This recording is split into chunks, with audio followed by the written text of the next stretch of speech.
What's up, YouTube peeps and barbecue freaks? Thank you guys for stopping by today. Today's video, I've got some ribs I got to trim up for a competition, and I decided to film it, bring you along, show you how I trim my ribs, what I look for in ribs when it comes to picking out ribs for competitions. Since I'm having to trim these up anyway, I decided why not film it and kind of give you guys a look at my process for that. So that's what this video is going to be about. Hopefully you find something good out of it, but some of you I know compete, and this might be something that could help you. If not, well, I hope you watch it anyway. Anyway, let's get started. All right, so what I have here is a rack of St. Louis cut ribs. These are all natural pork ribs that I picked up at the grocery store. And so when I'm picking out ribs for competition, a couple of things I look for. First off, I usually will like to start with a whole spare and then trim them down myself. That way I can control how wide of a rib that I want. However, the spare ribs that I went through today didn't look all that great, so I went ahead and just picked up some that were already St. Louis cut, but I'm still gonna have to do some trimming on these. But a couple of things that I look for. One, if you can see this fat down here, let me turn it around this way. There's always, if you ever cooked ribs, you know there's always one end, the fatty end or the thicker end, that has this fat in here on this last rib or two. I look to see how far this fat comes into the rib. The further it comes, the more likely that I'm not going to pick it. So I try to make sure to find one that doesn't go too deep. Maybe, 2 bones I'm okay with. Anything further than that, I try to stay away from. The other thing I look for, which is sometimes difficult to tell because I think the butcher or the store, wherever you get them from, a lot of times will put the label on the back and kind of cover up the bones. But I look for the bones. I look to see how straight they are. The straighter the bones, the better. But again, sometimes with the packaging, the way they're packaged, they kind of cover that up. So you just, sometimes it's a crapshoot. But that's, if I can see the back and see the ribs, then or see the bones, then I'll go from there. And the last thing I look for is to see, how thick are they. And usually I always check. So if you've ever done ribs, you know it's got this skirt meat here, which I cut off. But while it's on, this side of the rib is always going to be thicker because that's skirt meat. So I try to look at the side that doesn't have the skirt meat on there and see how thick that is. And when I'm checking the thickness, I'm usually looking how thick is it from about here to here. A good 4 ribs. Anything on this side and anything down at the end, I'm not going to use it as a turn-in rib. 9 out of 10 times, almost 10 out of 10 times, I'm not going to do that. So most of the times we have to turn in 9 ribs. So I take 3 racks, and I take the best 3 ribs from right in about here. So I'll look to see how thick is it right in here. Again, if it's kind of thin at the bottom, I'm not really worried about that because I'm taking my ribs from right in here. So those are some of the things that I look at. The first thing that I will do, put a napkin here, and this one doesn't have a big one, but I will trim off this skirt on the back end. Just kind of try to go parallel with your knife and just, I should probably put on my cut resistant glove because I know I'm going to cut myself, damn it. Oh well, it's too late. I'll just edit that part out if I do. Again, this skirt isn't very big at all. So, there's not a ton to do here. Which is actually a good thing because that means, that these ribs are actually going to be pretty thick on this side.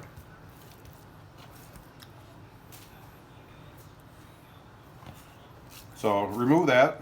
Again, that one didn't have a ton, so I'm good with that. We'll flip it back over. All right, after I take that skirt meat off, I'll flip them back over. And this part, this is where all this fatty meat is at. Come through here and just kind of trim it back. I'm gonna end up cutting off this last rib anyway, but I like to start trimming it first because sometimes I only have to cut one rib off and sometimes I have to cut two. So instead of just jumping straight to two and cutting that off, I'll peel this back and just kind of see where I'm at. I think with this one I could get away with just trimming one rib off. So, you know, I don't have to take the whole thing off. I'm gonna flip it over. I already know that I'm gonna come in here one rib. Split that right down the middle. Get that cut off. See, like that's just a ton of fat. I mean, there isn't, you can cut that fat out, there's not gonna be much meat on there. So I always get rid of that.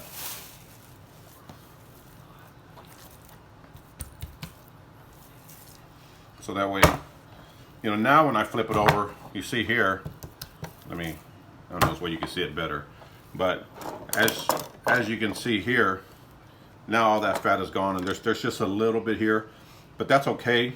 You can trim this if you want. I wouldn't spend a whole lot of time with that because what we're gonna do is this last rib here, that's gonna kind of protect the rib next to it. So I'm not gonna use this rib anyway, so I'm not gonna spend a whole lot of time trimming that part. But, oh, another thing you wanna look at, or that I look for, that I forgot to mention, is how much fat is on the top. There's not a lot of fat in here that needs trimming. There's just a tad right here that I want to take off. You know, the more fat, the more you're going to have to trim, which means you're going to get these little divots in here. So I'll look for that too. Just kind of line it up. And then this bottom end, some of these ribs we're not going to use either. So what I'm going to do is flip this over, and you see me show this on, I don't know if it was the last brisket cook or the one before, how I think it's the one I cooked in my Weber kettle, how I pushed the brisket down, kind of flatten it to squeeze out some of this meat here. See, like this meat that's hanging on the edge? I want to go ahead and get rid of that. So I'll just kind of push down on the rib and, you know, see that meat push out, then just come down and cut that off. Those loose ends.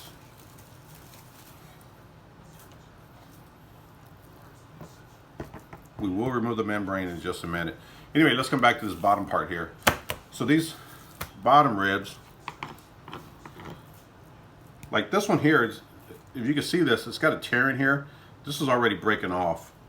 So what I'm going to do is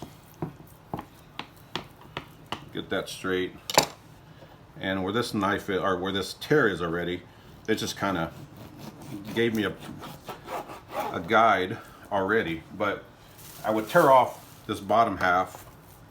You're gonna have some meat here that you want to get rid of. These bottom ribs, even on this rack, leaving it like this, I'm not going to use these. All right, sorry about that. I had a phone call that came in. I forgot where I left off. I think I was talking about these bottom ribs.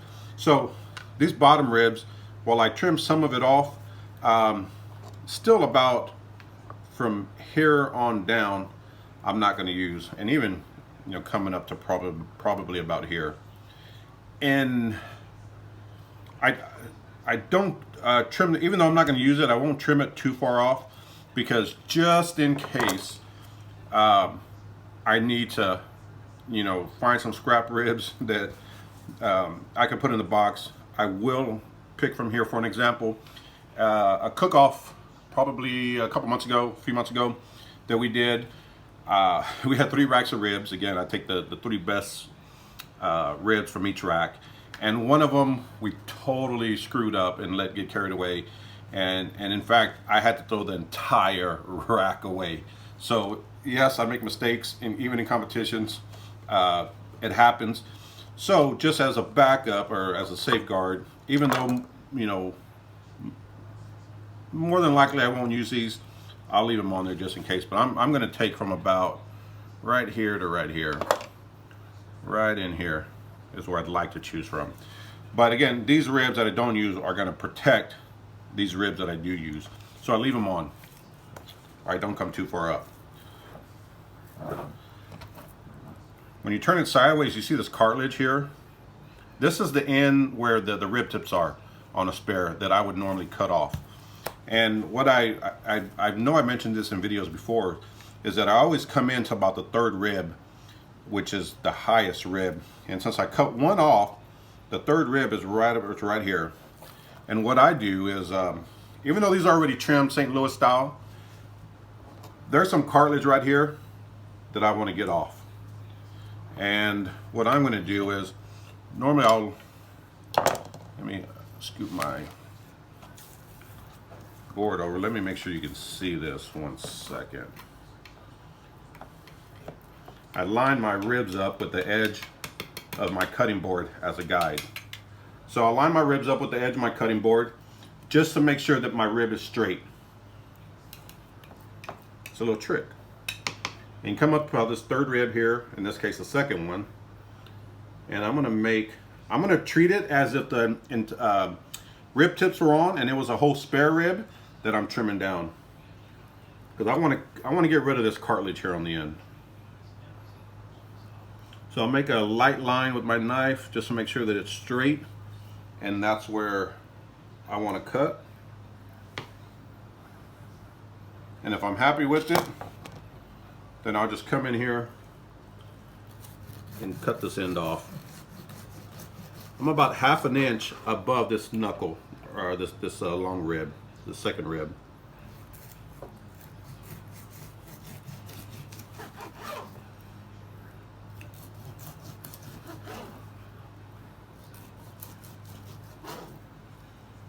Again, use that edge of the cutting board as a guide to make sure your ribs stay straight.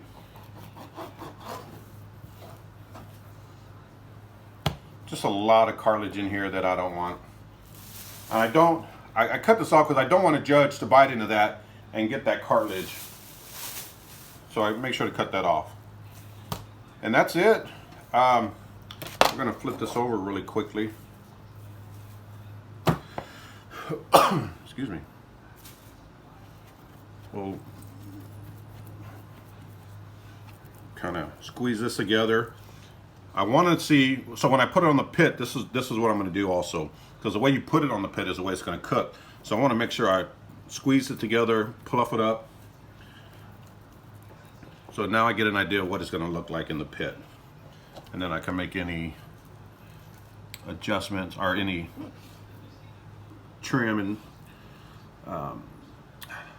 I could cut off any pieces that I don't want on there. Guess I'll probably turn around real quick. Yeah, there you go.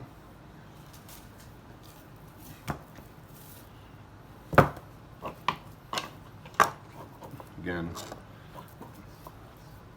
squeeze it together to see if I like it. When these ribs are on the pit, you can see that's a pretty thick rack. Hope you can pick that up. That's easily just over 1 inch thick. So that's good. That's what I want to see. And now I got 2 other racks that I'm going to do the exact same thing to, but I'm not going to show that.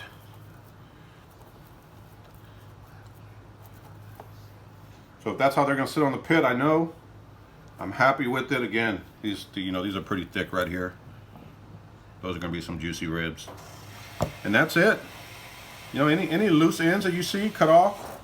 But the other 2 racks, I'm going to do them exactly the same, and I'm going to make sure that they're the same length.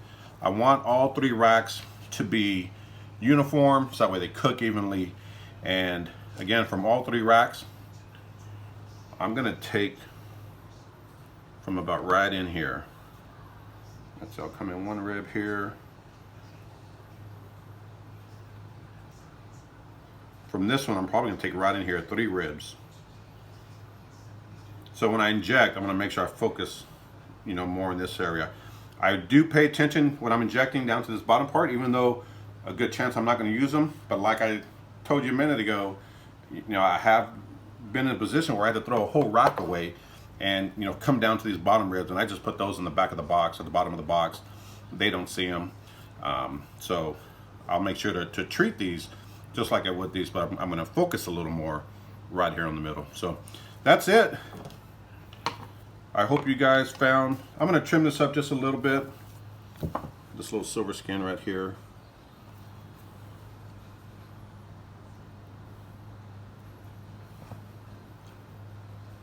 Just make sure not to take off too much meat. I'm just trying to be really delicate with it. And that is it. So that's how I trim my competition ribs. Again, I'm gonna do the other 2 just the same. Throw them in the, the membrane in the back. I will remove that. However, I won't do that until I get to the cook-off. Okay? I want to make sure that that stays on there just to kind of, you know, keep any moisture it can in there. If I pull it off now, you know, I run the risk of it kind of drying up some. So that's my thinking anyway.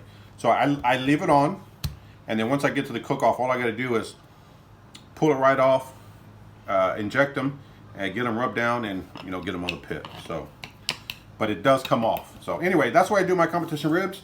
I hope you guys took something out of that. If you got any questions, leave them down below. So thank you guys for watching. I will see you guys next time. In fact, my competition is this weekend, and by the time you see this, it'll be over. So, you know, if we do well, I'll make sure to add a clip at the end of this letting you know. So anyway, thank you guys for watching. All right, you guys, I wanted to show you something really quickly. Earlier, you heard me talk about when they wrap or package these ribs, sometimes they put like the sticker over a flaw or something so that way you don't see it, or like on the back of the bone so you don't see if, you know, if they're straight or if they're crooked. This is a prime example of what I'm talking about here. When I bought this rack, the sticker was right here, and it was a gamble that I took, and I don't think I'm gonna be happy with it. But see all this fat right here? Look at all that fat.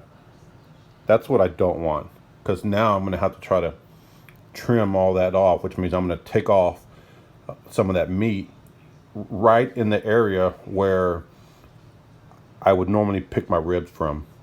So sometimes this happens where, you know, like I said, they'll put the sticker price or something right over the top, covering up the flaws. And this is a prime example of that. I just wanted to show you guys this. So what I'm going to do is I'm going to go ahead and trim these up, but I'm probably going to buy another rack of ribs tomorrow and trim them up out at the competition, so that way I can have my full 8 racks, or full 3 racks. But I just wanted to show you guys kind of what I was talking about. This is where the end where all that fat is. Like, you see that fat right there? So what's going to happen with this rack is I'm going to probably lose a good 3 ribs off of here. By the time I start cutting this fat away, I'm going to start getting into this fat here. And I'm guessing that's what's going to happen. I'm hoping that doesn't happen, but I'm just, you know, when I look at this right here, that just tells me that that's what's going to happen. So I just wanted to show you guys that sometimes, you know, it's a gamble. Again, when I saw this pack, the sticker was right here, and so I saw this fat over here, and then I saw this, and I thought, man, you know, does it run all the way through, or, you know, is it a different strand? And, you know, it ended up running all the way through. So that's what you don't want. I would never pick this rack. But again, I just wanted to show you that, and I'm probably gonna have to go buy another rack. So anyway, just wanted to show you guys that. Again, thank you guys for watching. I will see you guys next time. Take care.